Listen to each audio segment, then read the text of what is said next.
Good morning. The NATO defense ministers will meet at the critical time for our security. Next week we mark the first year of the terrible war in Ukraine, the full-fledged invasion by Russia against Ukraine. And we see no signs that President Putin is preparing for peace. What we see is the opposite. He is preparing for more war, for new offensives and new attacks. So it makes it just even more important that NATO allies and partners provide more support to Ukraine, and we will meet later on today in the US-led contact group for Ukraine. and address the urgent needs for increased support to Ukraine. Not least the need to provide more ammunition and also how to ramp up production and strengthen our defense industry to be able to provide the necessary ammunition to Ukraine and also to replenish our own stocks. We will also, at the Defense Ministerial meeting, agree new long-term guidelines for our defense planning to further strengthen our deterrence and defense, something which is extremely important in a world which is more competitive and more dangerous, and when there's a full-fledged war going on in Europe. Allies will also start to discuss the new defense investment pledge, how to ensure that we continue to invest more in defense, and also address the protection of critical infrastructure, in particular undersea infrastructure, offshore infrastructure, because we have seen that these undersea cables, pipelines are vulnerable, and it's important that we coordinate more our efforts to protect critical infrastructure. We are all horrified by the terrible toll caused by the earthquakes in Turkey. NATO allies are providing substantial support to Turkey. This support needs to continue, and we need to stand in solidarity and sustain our support to Turkey. Then I'm ready to take your questions. Lauren Cook from Associated Press. Over the last year, NATO's gone from providing non-lethal assistance to allies to providing artillery, to tanks. Now we're talking about jet aircraft. The Ukraine Contact Group is meeting in NATO headquarters. Why should the public believe that NATO is not at war with Russia? Neither NATO nor NATO allies are party to the conflict. What we do as NATO allies and NATO is to provide support to Ukraine. Ukraine is defending itself. We need to understand what this is. This is a war or aggression.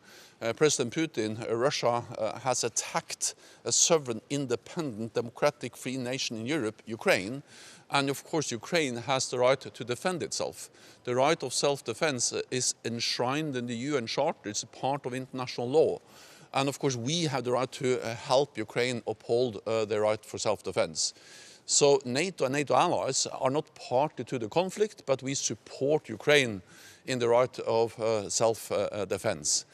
Then, of course, the type of support we provide to Ukraine has evolved as the war has evolved. In the beginning, it was extremely important to provide light anti-tank weapons like the javelins. Then we saw the need for artillery, and NATO allies provided more and more advanced artillery systems. Then it became obvious that it was an urgent need for also more advanced air defense systems, and NATO allies are now providing Patriots, SAM-T and other advanced air defense systems, NASAMS. And now, over the last weeks and months, allies have also agreed to further step up significantly when it comes to heavy weaponry, armor, infantry fighting vehicles, but also main battle tanks. So yes, the type of support has evolved, and that's part of the ongoing consultations among allies within NATO, within the Ukraine support group. And it will continue, because we need to ensure that Ukraine gets the weapons it needs to be able to retake territory, liberate the lands, and win this war and prevail as a sovereign independent nation. Let me just add 2 more things on the issue of weapons. One is that it is important to discuss systems, what types of platforms we should provide to Ukraine, and it has evolved. But it's also extremely important to ensure that all the systems that are already delivered work as they should. So meaning that, for instance, when it comes to artillery, we need ammunition, we need spare parts, we need maintenance, we need all the logistics to ensure that we are able to sustain these weapon systems. So it's not only about discussing new systems, but ensuring that all the existing systems are working as they should.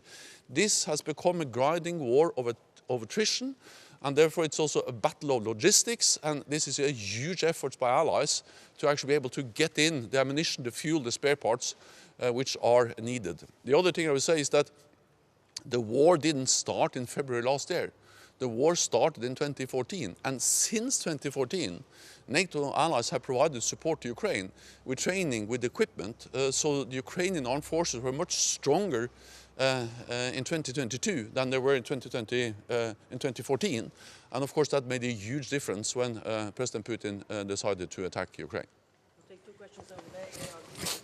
Secretary General, a question on the fighter jets. After the EU Council last week, the Polish Prime Minister Morawiecki said that from his perspective it would need a unanimous decision by NATO whether in principle fighter jets could be delivered. Are you preparing any kind of decision like this? Thanks. As the urgent need now is to deliver what has already been promised, to deliver the armored vehicles, the infantry fighting vehicles, the German Marders, the US Bradleys, and of course also the main battle tanks, the Leopards, and the other battle tanks that have been pledged, and we see that allies are stepping up. We need the training, we need the equipment, we need the ammunition, and that's exactly what allies are now providing, and will be a top issue at the meetings today here at NATO. And also to ensure that we have the ammunition and all the other things we need to all the other systems which are already delivered. So the issue of aircraft is not the most urgent issue now, but it is an ongoing discussion. And as I've said before, we have ongoing consultations among allies on the type of systems allies should deliver to Ukraine, and that will continue. And we have evolved the type of support we are providing to Ukraine has changed and evolved over the time, and it will continue to change and evolve as this war develops.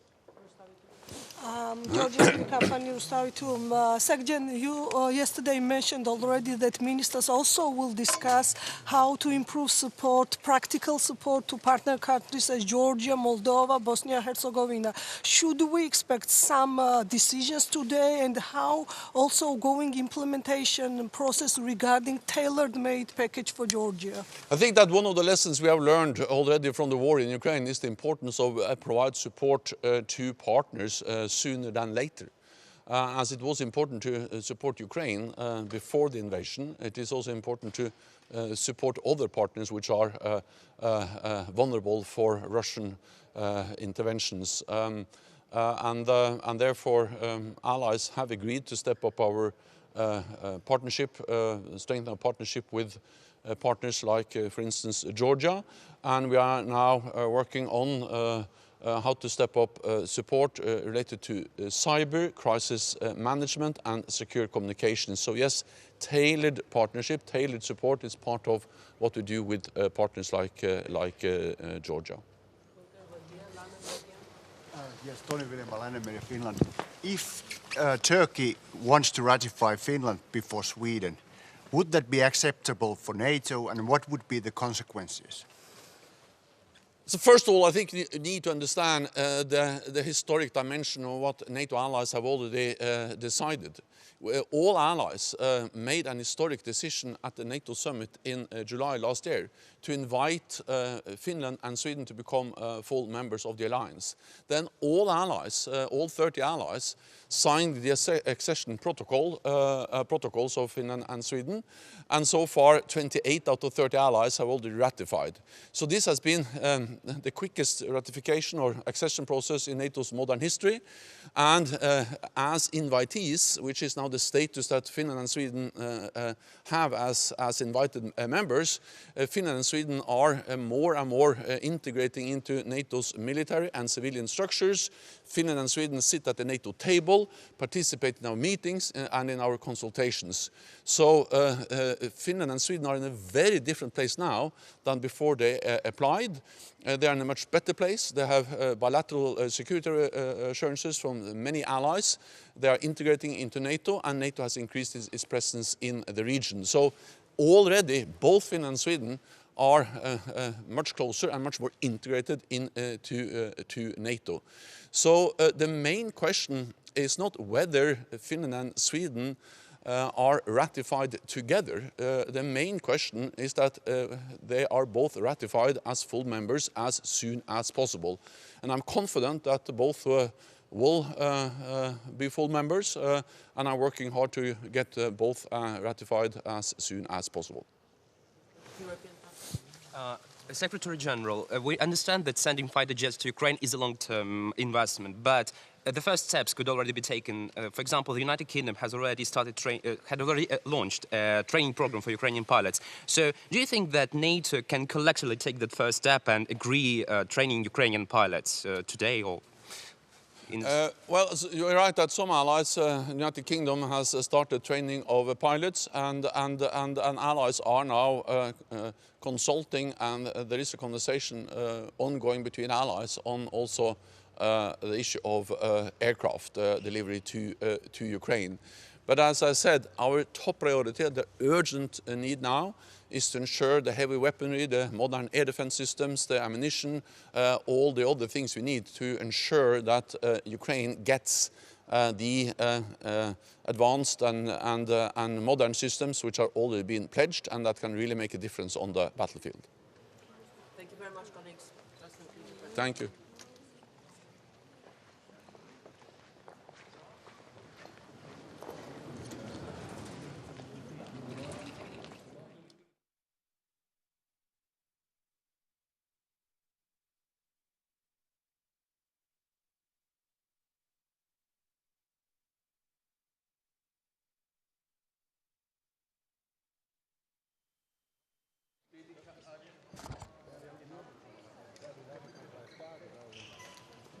Ja, schönen guten Morgen, meine sehr geehrten Damen und Herren.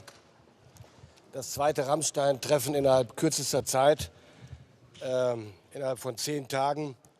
Wir gehen in das zweite Jahr der offenen Aggression Russlands gegen die Ukraine. Ein furchtbarer Krieg mit vielen, vielen Opfern und viel Leid. Ich habe mir selbst ein kurzes Bild machen können, als ich letzte Woche in Kiew war. Ich habe Gespräche geführt, wie Sie wissen, mit Präsident Zelensky, mit meinem Kollegen Alexei Resnikow und habe mit Soldaten gesprochen, die inzwischen in Deutschland sind und ausgebildet werden am Leopard 2A6 in Munster. Und meine Begegnungen dort, die Gespräche, die ich geführt habe, die haben mich in der Tat sehr berührt und bestärkt darin, dass Deutschland an der Seite der Partner weiter alles tun wird, um die Ukraine in diesem Kampf zu unterstützen. Kontinuierlich, lageangepasst und zuverlässig, so wie in den vergangenen 12 Monaten auch. Und ich will es noch mal betonen, Deutschland steht in der Europäischen Union an der Spitze der Unterstützer. Und zwar mit deutlichem Abstand. Darauf sind wir stolz, weil wir glauben, das ist richtig und notwendig. Und nach den USA sind wir mit Großbritannien gleich auf. Wir reden gerade wieder viel über Lieferung der verschiedenen Systeme. Ich will noch mal unterstreichen einen Aspekt, der in der öffentlichen Debatte, oder 2 Aspekte, die in der öffentlichen Debatte nach meiner Einschätzung schon seit geraumer Zeit zu kurz kommen. Und das ist zum einen die jetzt aktuell aufkommende Diskussion um die Frage der Nachlieferung von Munition, ein Thema, das General Milley bereits im Herbst letzten Jahres als die Herausforderung schlechthin für die nächsten 6 Monate beschrieben hat. Das hat zunächst nicht Widerhall gefunden. Alle haben nur in Anführungsstrichen über Panzer gesprochen. Jetzt kriegt dieses Thema Fahrt und das ist richtig und notwendig und hoffentlich nicht zu spät, denn es geht um Luftverteidigung und die Ersatzlieferung von Munition und Lenkflugkörpern für die Systeme zur Luftverteidigung der ukrainischen Armee. Denn das ist jetzt die große Herausforderung in den nächsten Monaten, um eben den Luftraum nicht an die russische Luftwaffe zu verlieren und die Bombardierungen und Angriffe auf kritische Infrastruktur womöglich noch erschwert hinnehmen zu müssen. Darüber sind wir in den Gesprächen mit der Rüstungsindustrie. Das gilt für alle Munitionsarten, das gilt aber vor allen Dingen, wie gesagt, für die Flugabwehr. Und ich kann Ihnen heute Morgen gewissermaßen ganz druckfrisch mitteilen, dass die Verträge unterschrieben sind mit den Herstellern der Munition für den Gepard in Deutschland. Das heißt, wir werden jetzt unverzüglich wieder eigene Produktion aufnehmen bei Rheinmetall für Gepard-Munition. Die wird unverzüglich anlaufen. Ich bin sehr froh darüber, dass das gelungen ist, weil das die Unabhängigkeit und die schnellere Belieferung noch einmal besser sicherstellt. Das ist gerade für die Flugabwehr durch den Gepard in der Ukraine von zentraler Bedeutung, weil so alt wie er ist, er leistet herausragende Dienste, gerade bei der Drohnenabwehr und wird von den ukrainischen Soldatinnen und Soldaten, mit denen ich dort auch am Gepard habe sprechen können, überaus geschätzt. Und deswegen ist diese Nachricht eine gute für alle Beteiligten. Der zweite Punkt, der in der Debatte kaum stattfindet, der aber von zentraler Bedeutung ist, ist die Ausbildung. Allein Deutschland hat bis heute schon 1200 Soldatinnen und Soldaten der Ukraine speziell ausgebildet an Waffensystemen. Ob das Mars ist, ob das Patriot ist, ob das Marder und jetzt Leopard sind. An der Panzerhaubitze, das ist oder Iris-T, das ist von zentraler Bedeutung. Ausbildung, Waffen ohne Ausbildung helfen niemandem. Und genauso gehört dazu die Ausbildung von Feldwebel. Feldwebel sind das Rückgrat jeder Armee, sind im Grunde genommen die Seele der Führungsfähigkeiten einer Armee. Und deswegen ist gerade die Ausbildung von Feldwebeln zu Feldwebeln von zentraler Bedeutung. Und auch da sind wir ganz weit vorne. Also Ausbildung und Lieferung müssen Hand in Hand gehen. Nur dann erzielt beides auch Wirkung. Wir erleben heute, dass die Offensive der Russen zunehmen. Russland will die Initiative zurückgewinnen im Donbass. Und darauf reagieren wir mit unserem Fähigkeitspaket, gepanzerte Kräfte. Ich will das nicht in aller Ausführlichkeit ausführen. Es gehört aber weiter dazu, die Luftverteidigung zu stärken. Und das Frühlingspaket ist auf dem Weg, genauso wie der Instandsetzungshub in der Slowakei seine Arbeit aufgenommen hat. Ich will noch mal zum Schluss ein Wort zur Türkei sagen. Wir haben inzwischen an die 40.000 Todesopfer, was eine furchtbare, eine geradezu unvorstellbare Zahl ist für eine Naturkatastrophe, wie wir sie dort erleben. Ich habe vergangene Woche telefoniert mit meinem türkischen Amtskollegen Akar und habe meine Bestürzung zum Ausdruck gebracht und vor allen Dingen auch zum Ausdruck gebracht, dass Deutschland hier in jeder Form helfen wird. Ich will es kurz beschreiben. Wir haben inzwischen 14 Flüge mit der A400M durchgeführt, fast 130 Tonnen Hilfsgüter transportiert und heute und morgen werden weitere 6 Flüge mit dieser Maschine folgen, sodass insgesamt über 180 Tonnen Hilfsgüter von Wunsdorf aus in die Türkei geflogen worden sind. Ich hoffe sehr, dass die Zahl der Opfer jetzt nicht weiter steigt und dass die Hilfsgüter und die internationalen Organisationen hier alles tun können, erfolgreich die Folgen zu lindern. Soweit von mir. Herr Minister, eine Frage ist ja trotzdem die Frage nach Kampfjets, auch wenn Sie die nicht diskutieren möchten. Sie wird ja hier diskutiert werden. Was ist Ihre Antwort an Herrn Resnikow, wenn er heute ankommt und sagt, die Ukraine möchte Kampfjets haben? Ich teile Ihre Auffassung nicht, dass diese Frage hier heute im Mittelpunkt stehen wird. Resnikow wird sie ansprechen. Zelensky hat sie letzte Woche in meinem Gespräch nicht angesprochen. Ich glaube, dass alle verstanden haben, dass die Frage der Luftverteidigung und die Frage der Munitionsnachbeschaffung viel wichtiger sind im Augenblick als die Diskussion über Kampfjets, bei denen alle wissen, dass die Ausbildung allein zum Fliegen schon mehrere Monate dauert, geschweige denn die Vermittlung der Fähigkeiten, die es braucht, um die Waffensysteme dann auch zum Einsatz zu bringen. Also wir sollten uns auf das fokussieren, was jetzt im Mittelpunkt steht, gerade im Angesichts einer offenbar stattfindenden russischen Offensive. Herr Minister, können Sie uns sagen, wie viele Kampfpanzer momentan Sie zusammen haben in der Kampfpanzerkoalition? Wir sind bei 14 Panzern Leopard 2 A6 aus Deutschland. Ich habe meine Gespräche mit der portugiesischen Kollegin haben jetzt dazu geführt, dass Portugal ebenfalls 3 A6, für eine kleine NATO-Nation wie Portugal ist das ein angemessener Beitrag, 3 Panzer A6 aus Portugal. Weitere A6 sind im Augenblick nicht im Gespräch und bei den A4ern ist ja der polnische Kollege vor allen Dingen unterwegs und den aktuellen Stand müssten wir ihn dann fragen. Auch da sieht es nicht ganz so berauschend aus, um es vorsichtig zu formulieren. Insbesondere auch wohl möglicherweise, was den Zustand und die Einsatzfähigkeit der Panzer angeht. Wichtig ist auch da übrigens, geht es nicht nur um die Lieferung oder die Frage, wie viele Panzer welchen Typs werden geliefert, sondern auch, wie wird sichergestellt, dass Munition und Ersatzteile da sind. Das kann nicht die Bundesrepublik Deutschland sicherstellen, das können nur die Rüstungskonzerne. Ihre Vorgängerin hatte der Ukraine 2 weitere IRIS-T-Systeme in Aussicht gestellt. Wann werden diese voraussichtlich geliefert dieses Jahr? Im Laufe der nächsten Monate. Das hängt aber auch von den Lieferfähigkeiten der Rüstungsindustrie ab. Wie viel Verständnis haben Sie dafür, dass Länder vor 2 Wochen noch so wahnsinnig Druck gemacht haben, Leopard zu liefern und jetzt irgendwie Probleme haben, die quasi zu liefern? Die eine Frage. Und die andere ist, Sie haben gesagt, Deutschland wird jetzt ist bei den Kampfflugzeugen nicht dabei. Würden Sie aber den anderen Ländern wie Slowakei oder Polen direkt abraten, die zu liefern? Ich habe denen nicht zu raten, um das deutlich zu sagen. Es ist eine Frage der Fähigkeiten, die vermittelt werden können und um die es geht und die jetzt gefordert sind. Wer immer was liefert, muss das mit der Ukraine abstimmen und muss vor allen Dingen auch sicherstellen, dass es den gewünschten Nutzen hat und nicht nur, wie soll ich sagen, eine optische Wirkung erzielt. Und zur ersten Frage, da ich mich ja hier auf diplomatischem Parkett bewege, würde ich sagen, wenig. Wenig Verständnis. Wenig Verständnis. Eine Frage noch zur Munition, wenn ich darf, weil Sie sagten, dass Milli ja bereits vor Monaten gewarnt hat, die Munition würde ausgehen. Warum erst reagieren die NATO-Staaten immer erst nach Monaten auf solche Warnungen? Sie haben mal gesagt bei Ihrem ersten Auftritt in Rammstein, man müsse vor die Lage kommen. Wann kommt die NATO, wann kommt die Kontaktgruppe vor die Lage? Das ist eine gute Frage, die ich aber nicht beantworten kann, da ich erst seit etwas mehr als 3 Wochen im Amt bin. Ich bemühe mich nach Kräften und die anderen, glaube ich, auch, vor die Lage zu kommen. Das ist nicht immer ganz einfach, zumal die Interessenlagen auch nicht alle identisch sind und auch die Fähigkeiten nicht so, wie man bisweilen den Eindruck hat. Ich verweise auf Ihre Frage. Von daher würde ich sagen, wir tun alles. Und ja, ich hätte mir gewünscht, dass das früher passiert wäre, weil das die eigentlich zentralen Fragen sind. Aber die Öffentlichkeit diskutiert im Zweifel eben auch lieber über Panzer und über die Frage, wie viele Stückzahlen haben wir denn und was macht das denn? Und Kampfflugzeuge ist alles leichter zu verstehen und auch besser aufzunehmen als die langweilige Frage nach Munitionsstückzahlen. Nochmal zu den Munitionsstückzahlen. Sehen Sie in den nächsten Wochen oder den Zeitraum können Sie selber sagen, den Punkt, wo der Ukraine die Munition ausgeht? Darüber sind die Experten sich nicht ganz einig, aber wir reden nicht über Wochen, sondern eher über Monate. Aber das bewegt sich irgendwo dazwischen. Und deswegen ist jetzt entscheidend, dass wir Fahrt aufnehmen. Unsere Unterzeichnung des Vertrages zur Gepard-Munition ist ein erster wichtiger Schritt.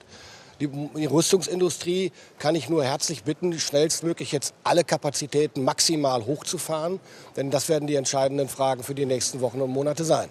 Eine Frage noch, können Sie ein bisschen, wenn Sie es können, uns einen Überblick geben, was erwarten Sie, was insgesamt heute hier zugesagt wird?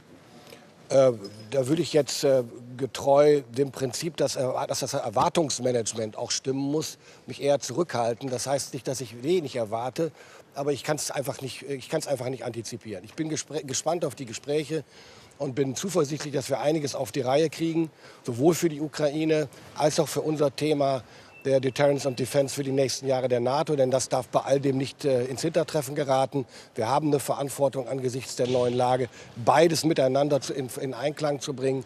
Die optimale Unterstützung der Ukraine einerseits und die Bündnis- und Landesverteidigungsfähigkeit der NATO andererseits.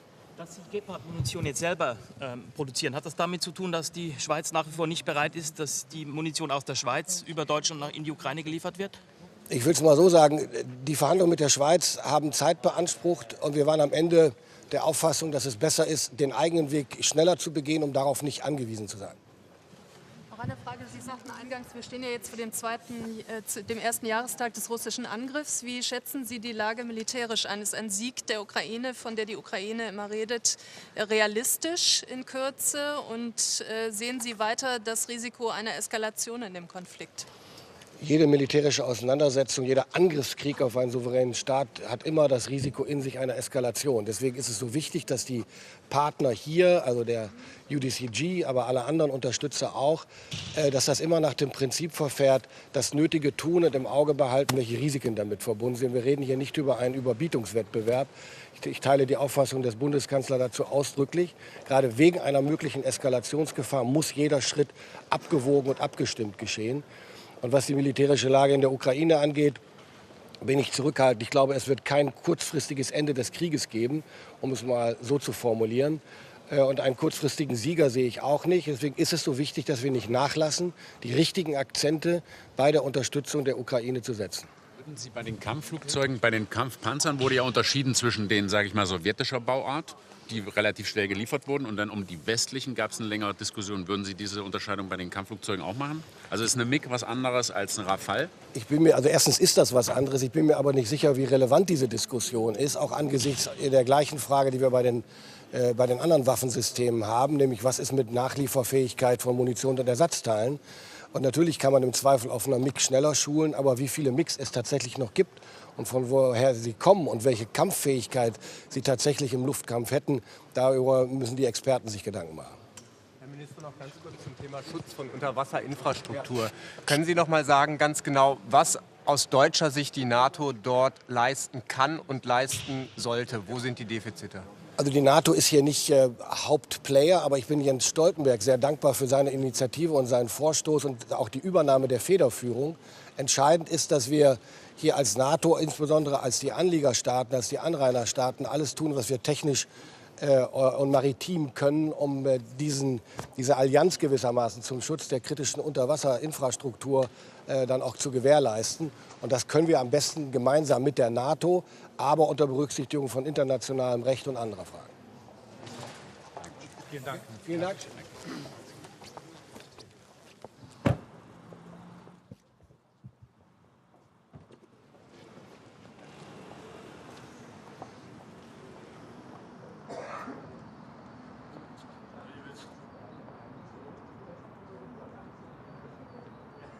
Ready to send Leopard 2 tanks to Ukraine? Yeah, thank you for the question. First of all, it's a pleasure to be here. This is second time for Finland and Sweden as well to be as an invitee member in this NATO Defense Minister meeting. And today we are discussing also about how to support Ukraine. We have this Ukraine Defense Contact Group meeting, and Finland is of course participating that meeting with 40 other ministers. And yes, we are also participating that cooperation what becomes to the Leopard tanks. But we are the frontline state. Finland is a frontline state, so the amount of the tanks cannot be that many.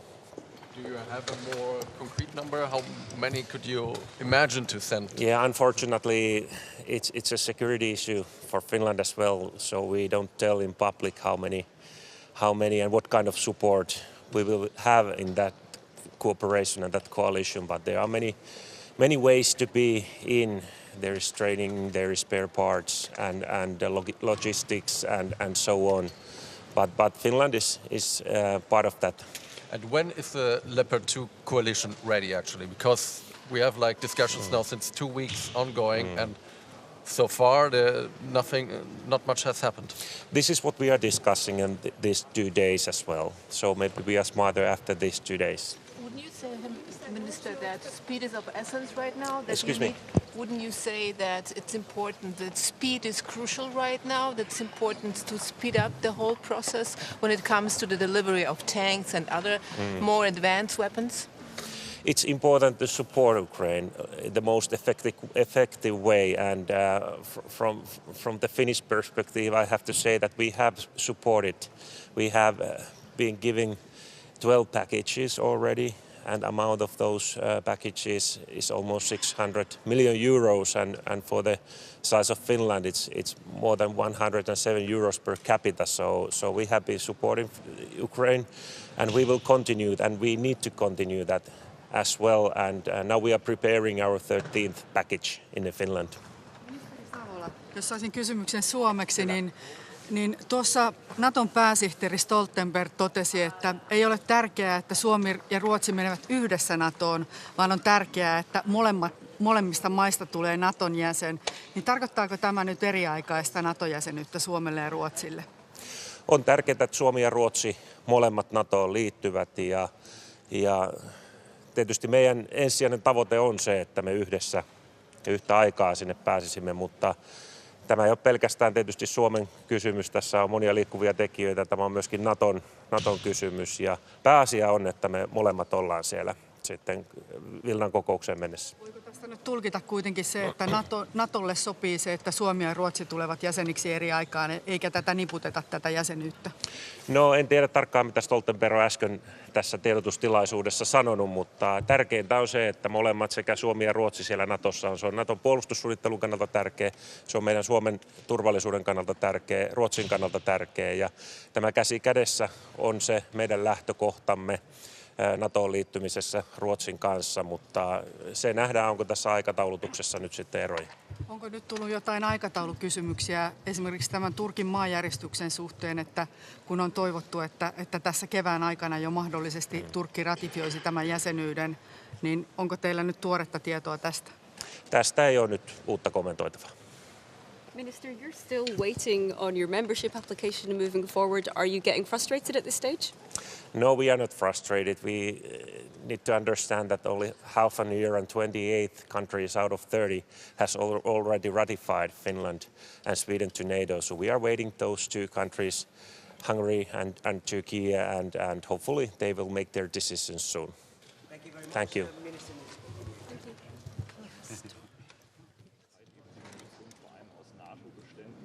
eigenen Lagern geliefert und die sind jetzt eben an den Rande des Machbaren geraten und da ist jetzt eben die Frage. So we are gathered here again as the UDCG, the Ramstein Group, to speak about our support to Ukraine. I think you see that the fighting is intensifying, and that means that our support for Ukraine also has to intensify.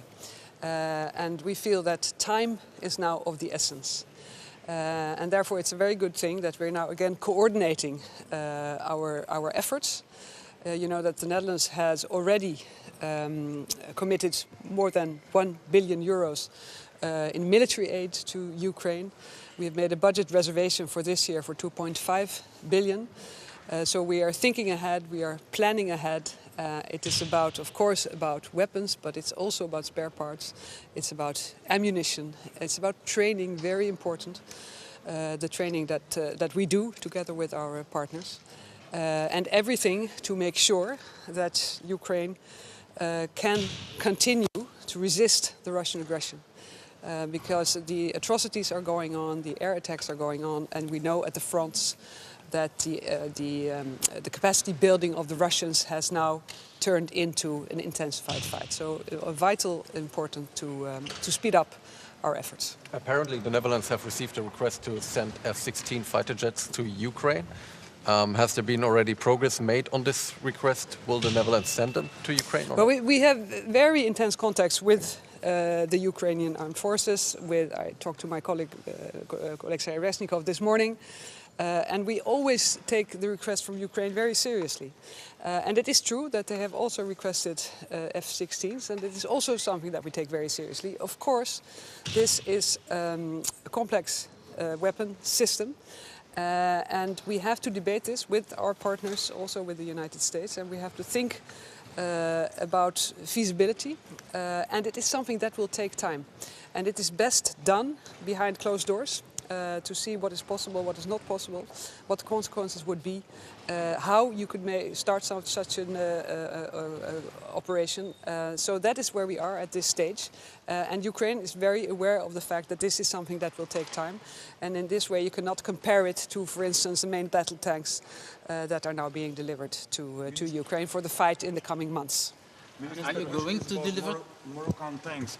I know that Netherlands was participating in financing the package of 20 of renovation of 20 Moroccan T-72 tanks.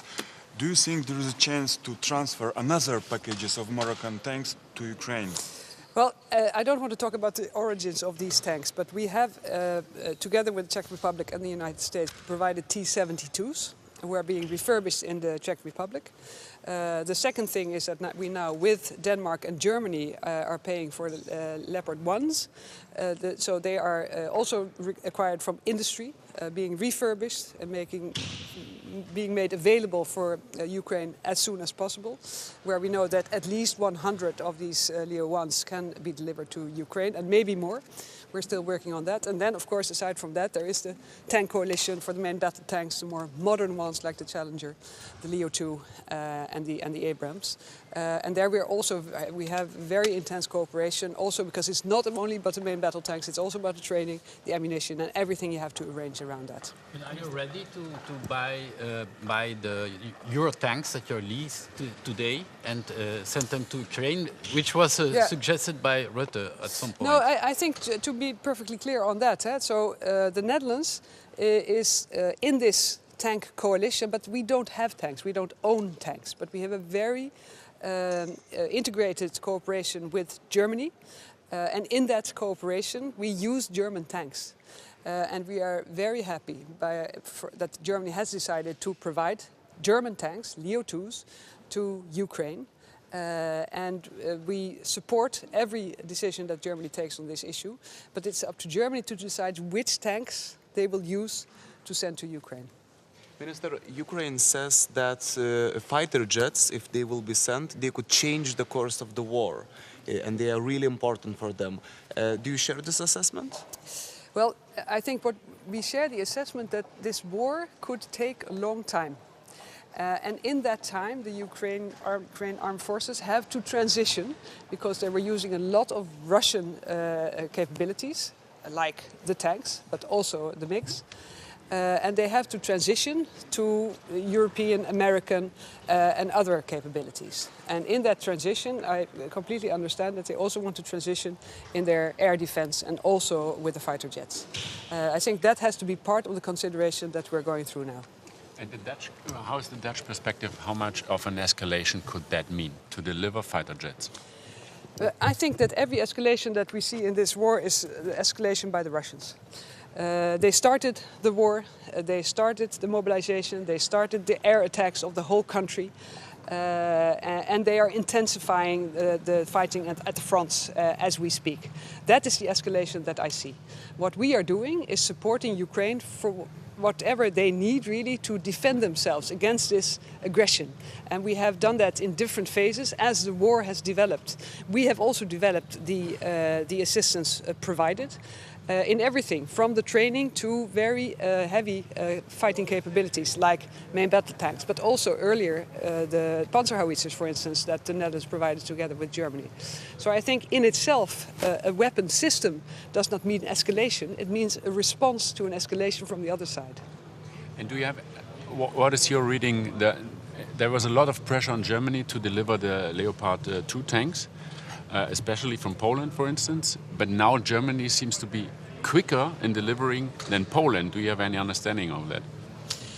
No, but I think that Germany is taking the lead in this tank coalition. I think that is very significant. I think Boris Pistorius is convening this group quite often to make sure that all countries that can contribute also actually contribute. And we are all very aware of the fact that Ukraine needs those tanks as soon as possible. Therefore, I'm also glad that the training has actually started and that we have this group of countries where everybody is trying to add something to make sure that Ukraine gets as much as possible, as many tanks as possible, and as many spare parts and ammunition as possible. I will deliver even without German consent. Now is not ready to deliver. No, but let me say, I'm not going to comment on individual countries, but I see as a group of countries, I think we're making every effort to make sure that the tanks are being delivered. Thank you. Thank you, Minister.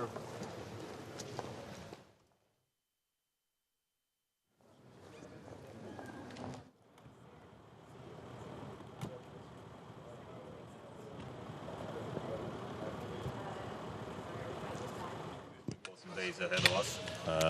Of course, our condolences go to people of Turkey, and of course our minds are always with Ukraine.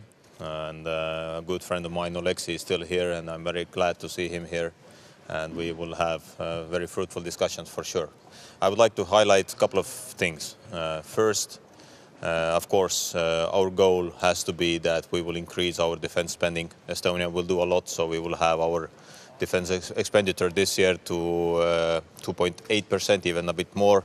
next year 3.2%. So definitely we would like to see that all the other NATO member states will also increase their defense spending. Secondly, regarding the European Union, as we have also today the meeting with European Union representatives, then we would like to see that we will go to the joint acquisition of ammunition.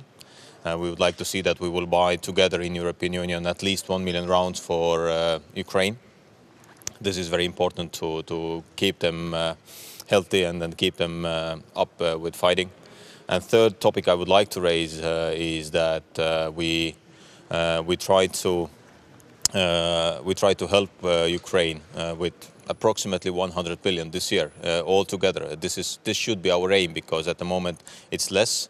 But when we take Estonia's share, then this is only 1/5 from our GDP, because Estonia has helped approximately 400 millions, which is 1.1% of our GDP. When we take all the Ukraine contact group countries, European Union, United States, UK, Australia, Canada, all the others, then our common GDP is approximately 50 trillions, maybe even more. And when we take 1% of that, this could be 500 billions. So we are talking about even 1/5 of that, what Estonia has already done. So we try to push all the other countries to increase also our help to Ukraine, to increase it to at least 100 billion this year. So when you have a couple of questions, I'm ready to... Why do you believe that fighter jets are necessary for Ukraine?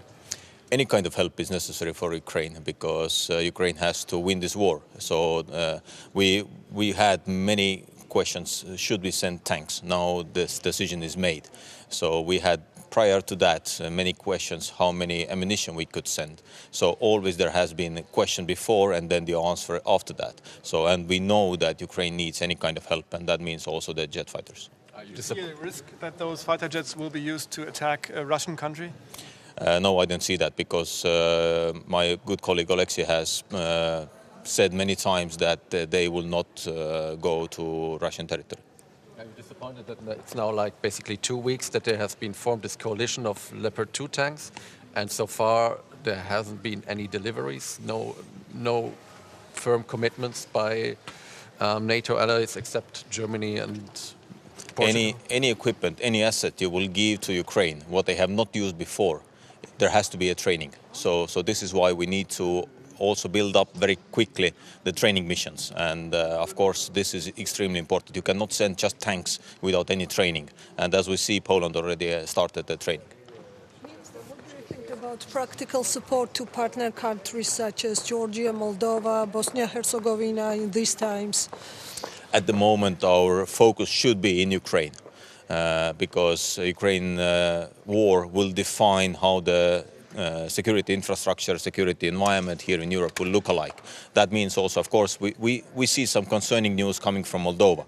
Of course, this is very disturbing what we are hearing at the moment, so we need to clarify and collect some more information about that. But of course, all the partner states, they have to be also sure that if there is any need to help them, there is a help for them. But at the moment, as I said, there has to be a focus on Ukraine. Minister, a few ministers before you who were talking right here, they said that the fighter jets to Ukraine are necessary, but not right now, in the future, in the long term. So what do you think is the long term? What do you think would be the acceptable term for the fighter jets to get to Ukraine and to be sent to Ukraine? Well, I believe that sooner we can send additional help to Ukraine, helps Ukraine sooner. So this is very simple. And obviously we see that, is it already started or is it still a slow start from the Russian side, but they are preparing for the large-scale attack. So which means that Ukrainians have to be ready for that and have to be ready also to make counterattacks. So simple it is. As much as we can help Ukraine, we have to do it. Thank you very much.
mais je vais seulement dire à Nina une chose.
Here again, Ukraine will be very high on the agenda.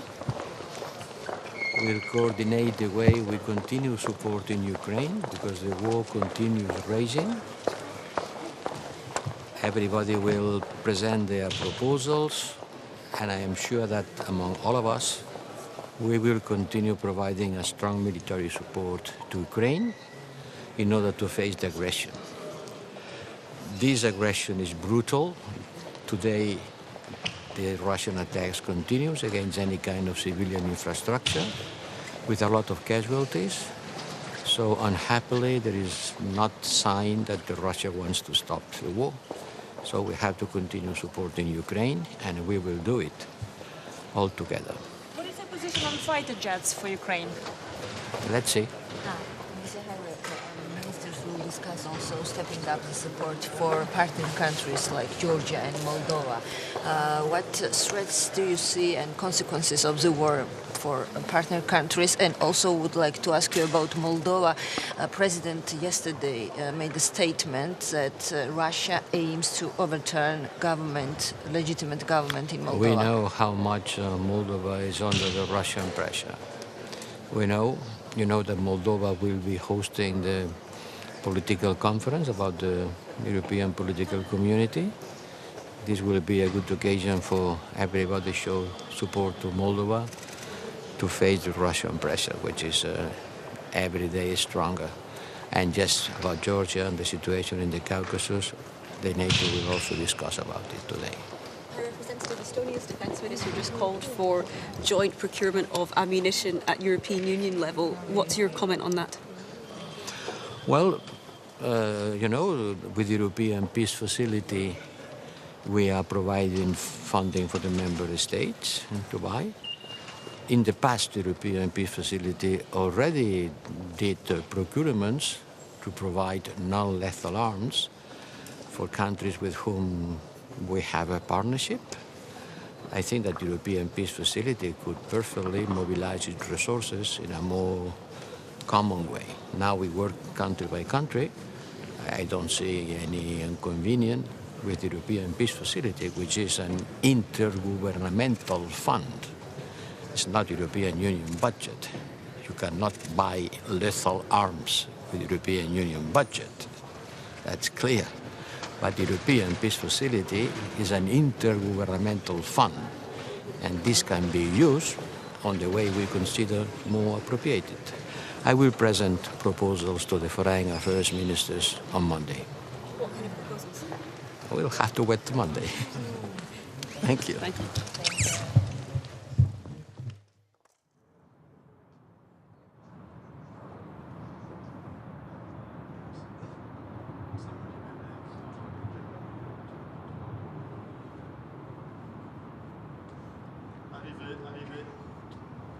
Très contente d'être ici encore.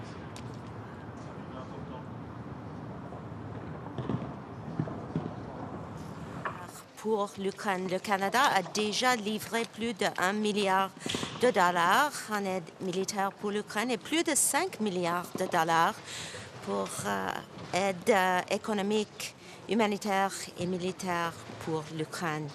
C'est un temps très important et nous sommes ici pour l'Ukraine dans le court et le long terme. I'm so happy to be back here at NATO to discuss the very important situation of military aid for Ukraine. We have already, as a country, announced 4 tanks to be sent to Poland, and that has already occurred. Those tanks are in Poland, and we are now training Ukrainian soldiers on the use of those tanks.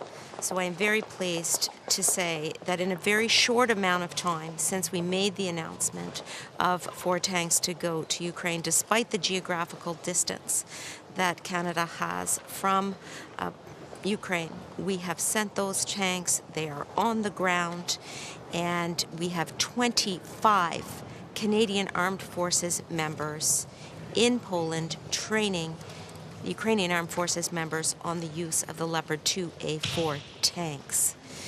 In terms of the objects that have been shot down in North America, we are continuing to search for the debris in central Yukon. We have deployed a number of aircraft to assist in that recovery effort. I want to indicate that the terrain is extremely rugged. It is extremely remote. The temperature is approximately minus 25 degrees Celsius there, and there is heavy snow. So the recovery effort is difficult, but as I said, we have a number of aircraft on the ground, in the air, and people on the ground. We have RCMP, we have FBI assistance, and we have obviously Canadian Armed Forces members that are assisting with this effort. Donc je pourrais recevoir vos questions aussi. Minister, it's for months now that ministers and also generals say that Ukraine is running out of ammunition.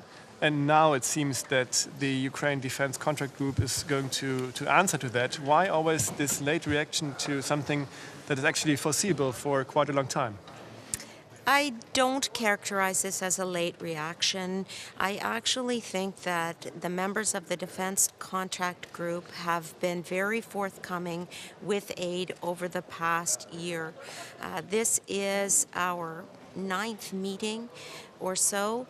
We are continually here to discuss what additional aid we can provide, including in the area of munitions. But let's just take a look from a Canadian perspective, for example, what has been put on the table.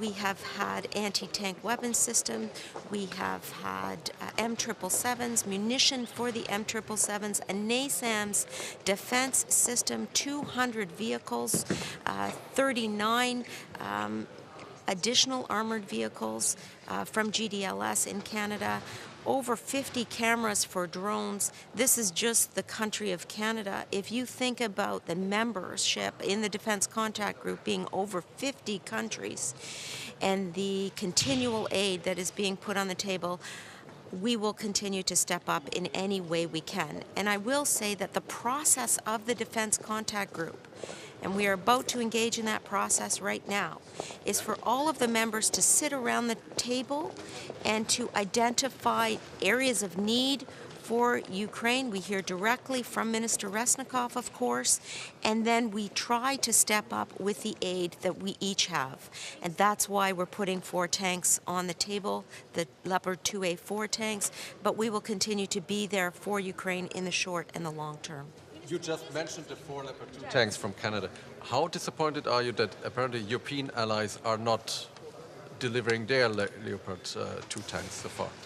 Well, it is important from a Canadian perspective to continually put on the table any aid we possibly have. And we wanted to be amongst the first countries. So as soon as Germany released the permission for us to send the tanks, we were right out the door to do that. And that's the approach that Canada has taken from the very beginning. Make sure we are doing whatever we can to support Ukraine with whatever aid we have that it needs. In terms of other countries, we do hope that the work we are doing will play a leadership role in inspiring other countries to follow suit, and that's exactly what we are seeing. I have met frequently with my German, with my Polish, with my Spanish and Portuguese counterparts, for example, and I know that each of us is working as hard as possible to put aid on the table. Minister, when do you think the tanks pledged by the allies and partners will reach Ukraine? Is there a timeline? Well, let's make sure that we recognize the importance that Poland is playing in this process.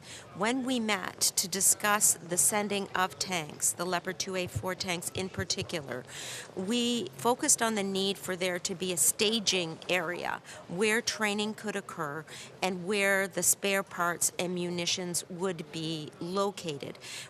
Let's not forget the importance of the spare parts. These are tanks that could break down on the battlefield, and there needs to be a stable supply chain in place for replacement of parts that are broken down. And so the importance of the intermediary location in Poland is important for training. Canada having 25 trainers on the ground right now training Ukrainian teams on the use of these tanks is extremely important. And as soon as that process occurs, those tanks will be in use in Poland, in Ukraine. Minister Anna, you spoke about the objects that have been shot down from the sky. Secretary General Stoltenberg says this may be part of a trend of increased surveillance. Are you going to be telling your European allies and counterparts to step up their own activities here when it comes to monitoring? Well, let's first and foremost recognize the importance that NORAD plays. It was NORAD's first operation to shoot down that object over central Yukon on Saturday night.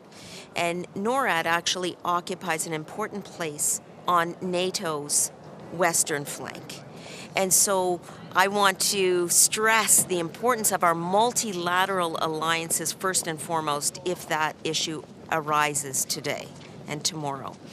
Secondly, in terms of patterns, I personally am reluctant to make a statement along those lines at this point. It is very early. We have not yet recovered the debris. We have not yet examined that wreckage.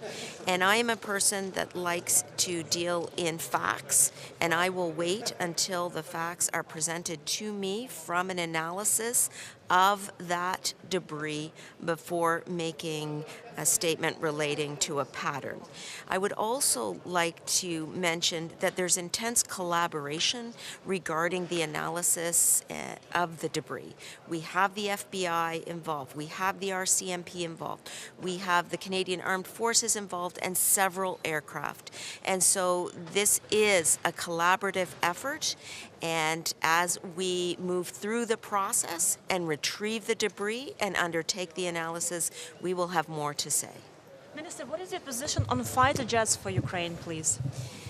This is a topic that may arise today, but the topic as a whole will be what aid we can provide to Ukraine in the short and the long term, et aussi le Canada est là pour l'Ukraine dans le court et le long terme. Merci beaucoup.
Hello, good to see you again.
Ja.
Celeste Wallander, Assistant Secretary of Defense for International Security Affairs, and I'm serving as facilitators for today's contact group.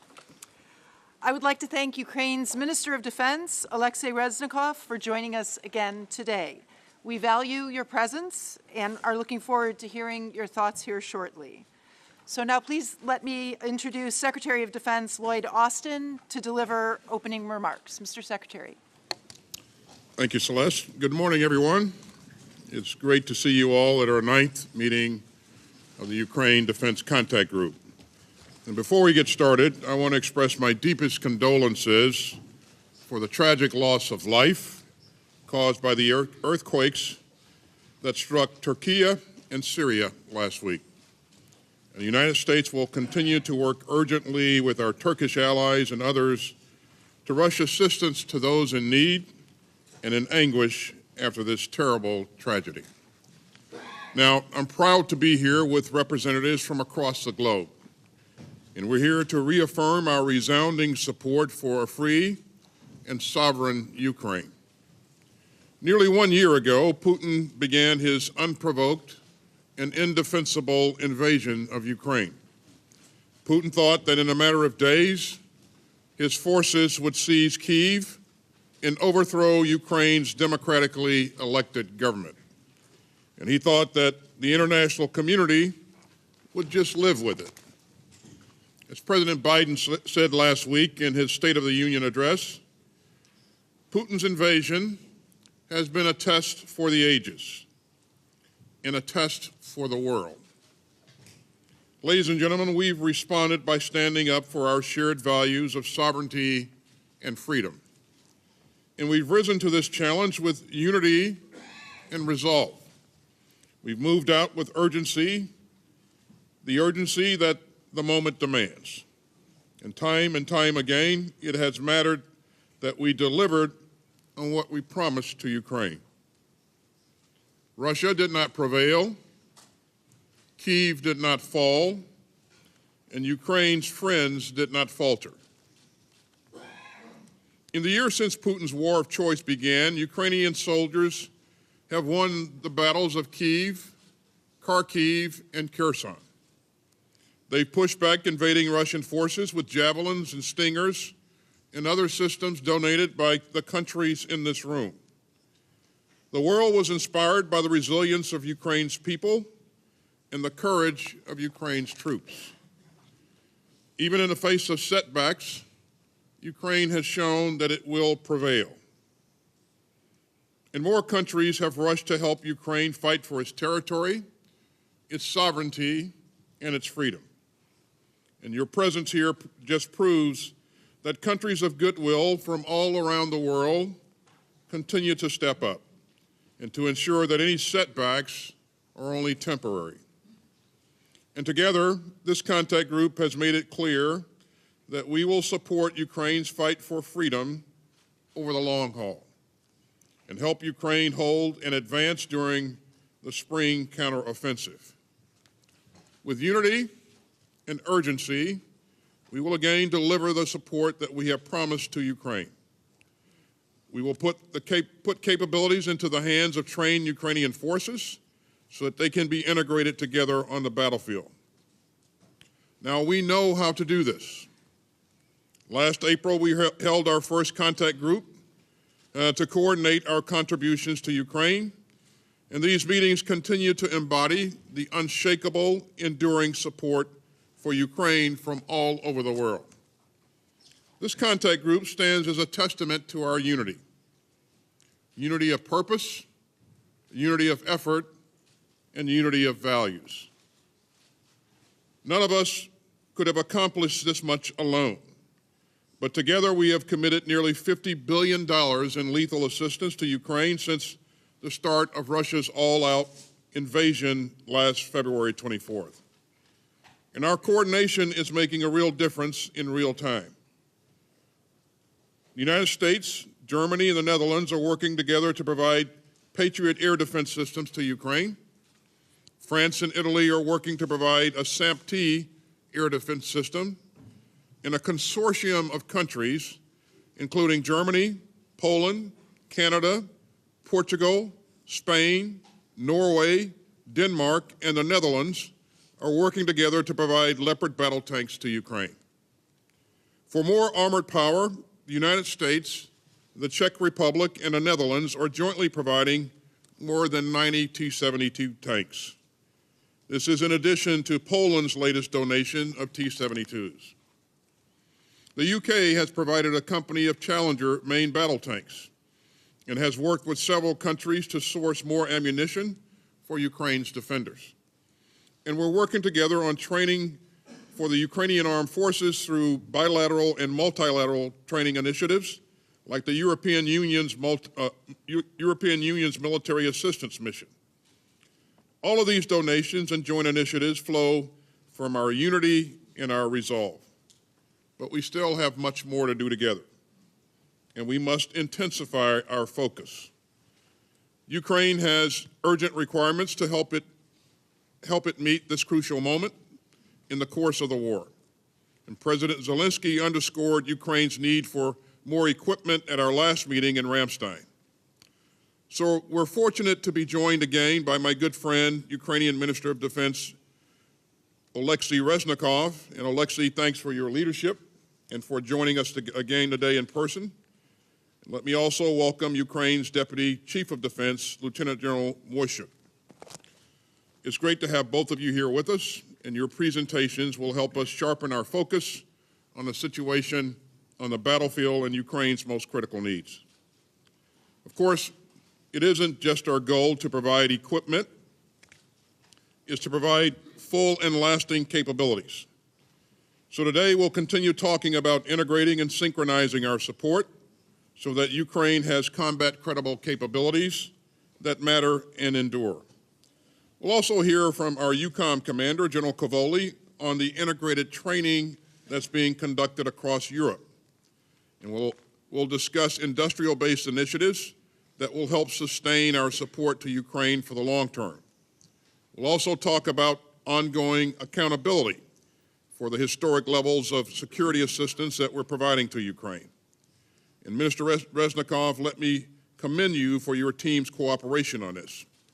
Ukraine is committed to making sure that the equipment we're providing gets to Ukraine's defenders on the front lines. Now, today's meeting comes at a critical time. The Kremlin is still betting that it can wait us out. But 1 year on, we are as united as ever.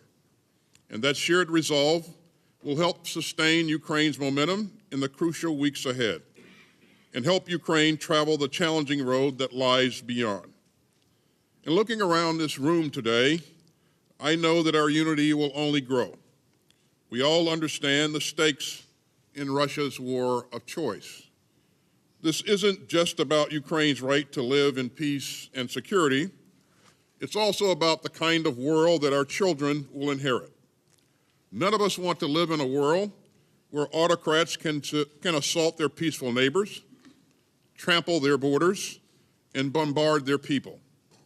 So we've come together to stand up for a world where rules matter, where sovereignty is respected, and where civilians are protected.